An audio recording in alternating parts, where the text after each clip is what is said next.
Students, welcome to my channel chemistry with Anchal. और आज हम आपके साथ डिस्कस करने वाले हैं Kossel facts for chemical bonding.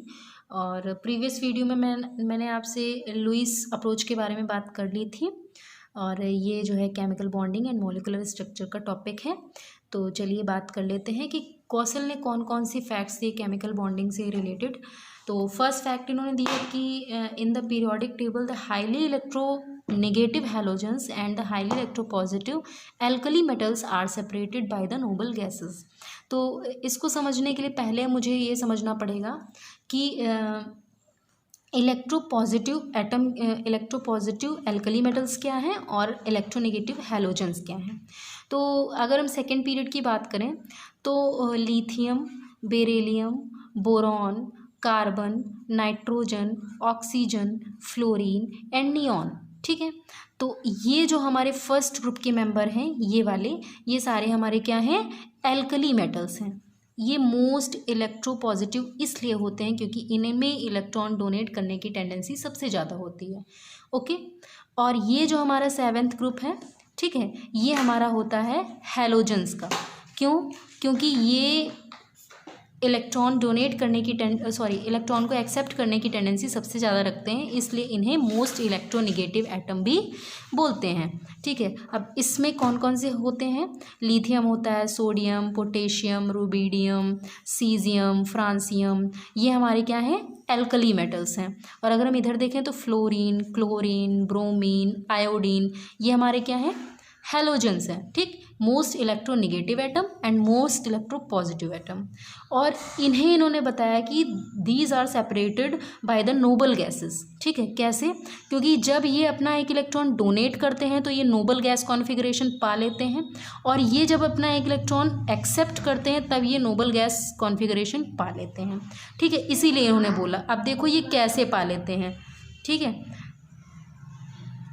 जैसे हम सोडियम लेते हैं तो सोडियम का 11 होता है, 281, ठीक। ये 1 इलेक्ट्रॉन यहाँ से डोनेट कर देता है और Na पॉजिटिव बन जाता है। तब इसका कॉन्फ़िगरेशन हम देखें तो क्या होगा, क्योंकि एक इलेक्ट्रॉन चला गया तो अब कॉन्फ़िगरेशन क्या होगा, 2 and 8, ऑक्टेट कंप्लीट, ठीक है। नोबल गैस कॉन्फ़िगरेशन पा लिया। कैसे पा लिया? नोबल गैस यानी कि नियॉन का अगर आप देखें तो नियॉन का भी 2,8 होता है, और ये क्या है, नोबल गैस है। इसीलिए इन्होंने बोला कि एल्कली मेटल और हैलोजेंस जो हैं अपना इलेक्ट्रॉन डोनेट या एक्सेप्ट करके नोबल गैस कॉन्फ़िगरेशन पा लेते हैं, ठीक है। नेक्स्ट हम देखें अगर फैक्ट, तो इनका नेक्स्ट फैक्ट है the formation of a negative ion from a halogen atom and a positive ion from an alkali metal atom is associated by the gain and loss of an electron by the respective atoms. तो अगर हम देखें तो जो alkali metals हैं वो अपना electron donate करके पॉजिटिव आयन बना लेते हैं, ठीक है, जैसे कि यहाँ पे बनाया Na पॉजिटिव ने। और अगर हम यहाँ पे क्लोरीन मान लीजिए ले लें तो क्लोरीन का एटॉमिक नंबर 17, 287। और इन्होंने ये कहा कि जो हैलोजेंस हैं वो इलेक्ट्रॉन को गेन करके निगेटिव आयन बना लेते हैं। ये एक इलेक्ट्रॉन गेन करके यहाँ पे क्या करेगा, अपना नोबल गैस कॉन्फ़िगरेशन पा लेगा। देखिए कैसे, Cl निगेटिव हो जाएगा और यहाँ पे हो जाएगा कॉन्फ़िगरेशन क्या, 288। और 288 किसका होता है, 288 आर्गन का होता है, ठीक है। तो आर्गन का 18 होता है, तो ये हो गया आप पे 288 नोबल गैस कॉन्फ़िगरेशन, ठीक है।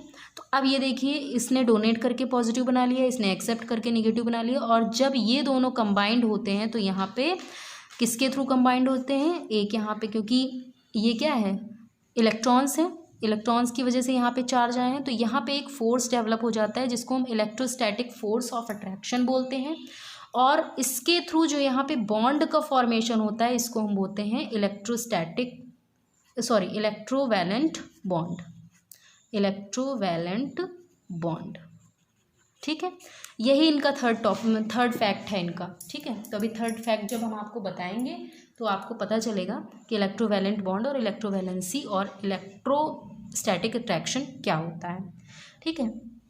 नेक्स्ट इन्होंने बताया the negative and positive ions दस formed attain stable noble gas electronic configuration, the noble gases have a particular stable outer shell configuration of 8 electrons. तो मैंने आपको यहीं पे बता दिया है सारी चीज़ें कि ये जो इलेक्ट्रो पॉजिटिव एटम और इलेक्ट्रोनेगेटिव एटम हैं ये क्यों बनते हैं। ये सिर्फ इसलिए बनते हैं ताकि ये स्टेबिलिटी को पा सके और एक नोबल गैस कॉन्फ़िगरेशन को ये पा सकें, इसके लिए अपना इलेक्ट्रॉन डोनेट या एक्सेप्ट करते हैं।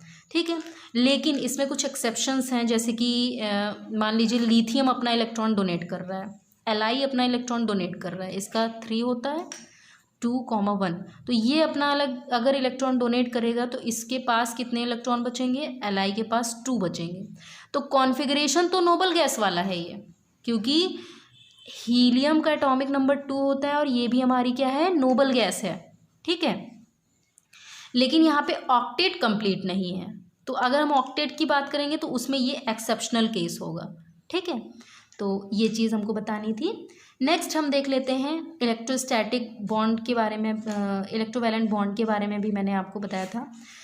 तो the bond formed as a result of the electrostatic attraction between the positive and the negative ions was termed as electrovalent bond and the unit charge present on the ions known as electrovalency। ठीक है, electrovalency. तो कहने का मतलब ये है यहाँ पे कि जो बॉन्ड का फॉर्मेशन होता है इलेक्ट्रोस्टैटिक फोर्स ऑफ अट्रैक्शन की वजह से, यहाँ पे जिस बॉन्ड का फॉर्मेशन होता है उसको हम इलेक्ट्रोवैलेंट बॉन्ड बोलते हैं। और यहाँ पे जो चार्जेस होते हैं पॉजिटिव या नेगेटिव जो भी हो, इनको हम क्या बोलते हैं, इलेक्ट्रोवैलेंसी बोलते हैं। यहाँ पे एक प्लस चार्ज है इसलिए इसकी इलेक्ट्रोवैलेंसी सोडियम की क्या हो गई, 1 हो गई। यहाँ पे एक नेगेटिव चार्ज है क्लोरीन पे, इसलिए इसकी वैलेंसी हो गई 1। ठीक है, दोनों की वैलेंसी 1 है क्योंकि एक इलेक्ट्रॉन उसने डोनेट किया है और एक ही इलेक्ट्रॉन उसने एक्सेप्ट किया है, तो इलेक्ट्रोवैलेंसी 1 हो गई और यहाँ पे बॉन्ड का फॉर्मेशन हो गया by the force of attraction. ठीक है, यहाँ पे बॉन्ड का फॉर्मेशन हो गया और इस बॉन्ड को हम इलेक्ट्रोवैलेंट बॉन्ड बोलेंगे। नेक्स्ट हम देखते हैं ऑक्टेट रूल क्या है। तो बार बार हम ऑक्टेट की बात कर रहे हैं, ऑक्टेट कंप्लीट करने के लिए, स्टेबिलिटी पाने के लिए ये सारी चीज़ें हो रही हैं। तो अब ऑक्टेट रूल देख लेते हैं। Kossel and Lewis in 1916 developed an important theory of chemical combination between atoms known as electronic theory of chemical bonding. हम बहुत देर से बात कर रहे हैं केमिकल बॉन्डिंग की थ्योरी की। ठीक है, जिसमें हम बार बार बात कर रहे हैं इलेक्ट्रॉन्स के डोनेशन की। इलेक्ट्रॉन के आने जाने की वजह से ही एटम्स के बीच में बॉन्ड का फॉर्मेशन होता है। तो ये जो कॉसेल और लुईस का अप्रोच था टोटली किस पे डिपेंड था, इलेक्ट्रॉन पे। इसीलिए इनकी जो थ्योरी है उसको इलेक्ट्रॉनिक थ्योरी बोलते हैं, electronic theory for chemical bonding. अब आ जाते हैं ऑक्टेट रूल में। According to this atoms can combine either by transfer of valence electron from one atom to another atom by sharing of valence electron. ठीक है, या तो ट्रांसफ़र होगा और या इलेक्ट्रॉन्स की शेयरिंग होगी 2 या 2 से अधिक एटम्स के बीच में, तो वहाँ पे क्या होगा, हमारा बॉन्ड का फॉर्मेशन होगा। और ये होता क्यों है, 2 एटम्स के बीच में इलेक्ट्रॉन का डोनेशन, गेनिंग या शेयरिंग होती है सिर्फ और सिर्फ ऑक्टेट को कंप्लीट करने के लिए। यही हमारा क्या है, ऑक्टेट